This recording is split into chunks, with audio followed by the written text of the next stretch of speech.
تو لے آیا اس کو درد ذہ الا طرف جذع النخلتی، جذع تنا، نخلہ کھجور کا درخت. جب ان کو درد ذہ ہوا تو وہ کھجور کے درخت کے پاس آ گئی تاکہ تنے کے ساتھ ٹیک لگائیں، سہارا لیں. قالت کہنے لگی، کون؟ مریم علیہ السلام، یا لیتنی اے کاش کہ میں. یا کیا ہے؟ حرف ندا.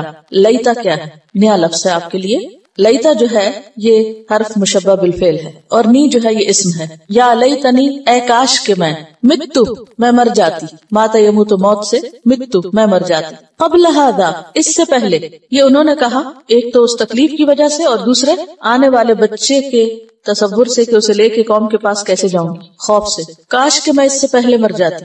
تو اس سے پتہ چلتا ہے کہ اگر فتنے کا ڈر ہو تو موت کی تمنا جائز ہے. عام حالات میں تو موت کی دعا نہیں کر سکتے، لیکن فتنے سے بچنے کے لیے ایسی آرزو کی جا سکتی. وکنتو اور میں ہوتی نسین بھولی ہوئی، بھولی بسری، منسیہ فراموش کی ہوئی. اب منسیہ جو ہے یہ نسین کی تاکید کے لیے آیا، یعنی کاش میں ایسی چیز ہوتی کہ جس کا کوئی ذکر نہ ہوتا، کوئی اس کی پرواہ نہ کرتا، کوئی اس کی طرف توجہ نہ کرتا، بلا دی جاتی. کیونکہ بعض اوقات لوگوں کی نظروں میں آنا زیادہ مشکل کام ہوتا ہے بنسبت اننون ہونے کے. کاش مجھے کوئی نہ جانتا ہوتا، کیونکہ ان کو نظر آ رہا تھا کہ اب یہ بچہ لے کے جب میں واپس پہنچوں. اور آپ ذہن میں رکھیے ان کی وہ پوزیشن کہ بچپن میں وہ کس طرح پالی جا رہی تھی اور کس طرح وہ عبادت کی طرف مائل تھی اور کتنی وہ نیک نام تھی. اور ایک ایسی خاتون اگر اس سے کوئی انیوژل چیز سامنے آئے تو وہ نوٹسیبل ہوتی. پیچھے بھی ہم یہ بات پڑھ چکے ہیں. عام لوگ اگر کوئی غلط کام کرتے ہیں تو وہ بھی برا ہوتا ہے، لیکن جب نیک لوگ یا بڑے لوگ کو غلط کام کرے تو زیادہ توجہ کے قابل بنتا ہے.